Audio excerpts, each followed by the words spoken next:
también vamos hasta Colombia porque hay que saber cómo sigue el estado de salud del senador Miguel Uribe después del atentado que sufrió el fin de semana pasado. Diana Rivera nos tiene la información. Adelante, Diana. El senador y precandidato presidencial colombiano Miguel Uribe Turbay, herido con un disparo en la cabeza en un atentado el pasado sábado, muestra indicios de mejoría neurológica, según el nuevo parte médico divulgado este miércoles. El quinto parte médico fue divulgado después de transcurridas las 72 horas posteriores a la cirugía de cabeza a la cual fue sometido el senador. Este es el periodo esperado por los galenos para tener una mejor evaluación del estado del paciente. En el comunicado se indica que en medio de la severidad de su condición clínica existen indicios de mejoría neurológica dada por una disminución en el edema cerebral. El parte médico añade que se evidencia una tendencia hacia la estabilización hemodinámica del paciente de 39 años. El político del partido uribista Centro Democrático fue atacado a tiros el pasado sábado cuando participaba de un acto político en el barrio bogotano de Modelia. A pesar de su mejoría, Uribe Turbay continúa en estado crítico y permanece con monitoreo neurológico estricto, concluye el comunicado de la Fundación Santa Fe. Muchas gracias. Y en este contexto le doy la bienvenida a Enrique de la Madrid, analista y consultor, quien ya se encuentra con nosotros. Muy buenas noches, Enrique, ¿cómo estás? Cintia, con el gusto saludarte a ti, también al auditorio. Muy buenas noches. Muy buenas noches. Pues, ¿qué lecciones deja este caso colombiano sobre el impacto de la polarización política en la estabilidad democrática de un país? Claro, Cintia, primero quizá un poco de historia para ¿Sí? ubicar al público también en esta tragedia, que se antoja también una tragedia familiar, porque el senador Miguel Uribe Turbay es, por un lado, es nieto de quien fuera presidente de la República en Colombia, Julio César Turbay, por ahí de los finales de los 70, principios de los 80.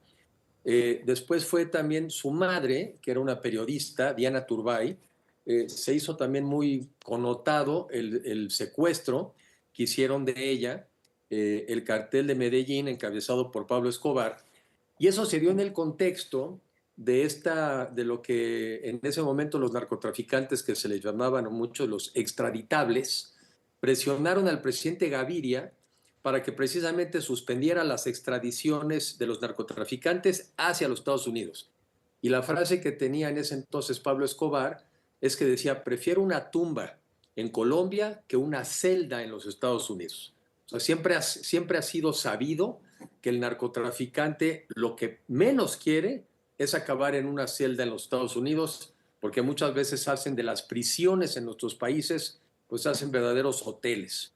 En ese contexto, secuestran a Diana Turbay, y en el intento de rescate de Diana Turbay es que muere, la matan aparentemente accidentalmente en este rescate. Y justamente hoy, el que está en el hospital luchando por su vida, tenía alrededor de 4 años cuando muere la madre. Los mismos 4 años que tiene el hijo hoy del senador Miguel Uribe Turbay. ¿Qué reflexiones, Cintia, dices tú? Para mí la reflexión importante es que en un ambiente de polarización, y sobre todo cuando ese lenguaje viene desde el poder, porque lamentablemente hoy estamos viviendo en nuestros países que es desde el poder donde se agrede a la oposición, se le ofende. Yo siempre digo que las palabras de un presidente o presidenta se tienen que cuidar, porque muchas veces no faltará por ahí un tontón que interprete un acto de molestia como: ah, cómo me está molestando ese periodista, ah, qué incómodo ese miembro de la oposición, lo vayan a interpretar como una instrucción, como una sentencia de muerte. Entonces, las palabras de los gobernantes tienen que ser más bien moderadas, tienen que ser inteligentes, tienen que ser serenas, porque la otra es que de la violencia oral a la violencia física solamente hay un paso, Cintia, y lamentablemente otra vez en Colombia lo han dado, Sí. pero nuestro país no es la excepción. La violencia todos los días, la violencia a los periodistas, sabemos de la muerte de un alcalde, otro de aquí por allá. Entonces, yo creo que el llamado es que a un lenguaje de prudencia, de tolerancia, entre todos los mexicanos, pero sobre todo del poder hacia abajo. Enrique, justamente en México hemos visto un aumento en la narrativa de confrontación desde todos los frentes. ¿Estamos subestimando quizá el riesgo de que ese discurso escale a hechos mayores? Sí, sí se subestima, y por eso digo, todos los días en México, muy seguido estamos viendo, bueno, todos los días, a ver, hay que recordarle a los mexicanos que prácticamente hay 90 asesinatos al día en nuestro país, 90, ¿sí? Nos hemos vuelto un país tremendamente violento. Y por lo mismo, en ese ambiente, pues no hace sentido todavía echarle más gasolina al fuego. Entonces, sí, sí se subestima y lamentablemente pues hay un grupo de personas que piensan que la manera de eliminar un conflicto pues es eliminar al adversario, al contrincante, y pues esa no es la forma. Colombia y México a veces parece que vamos compitiendo, a veces para mal, a veces para bien. A veces los países vamos compitiendo para ver quién está mejorando en democracia, mejorando en economía, pero a veces parece que volvemos a competir hacia el deterioro.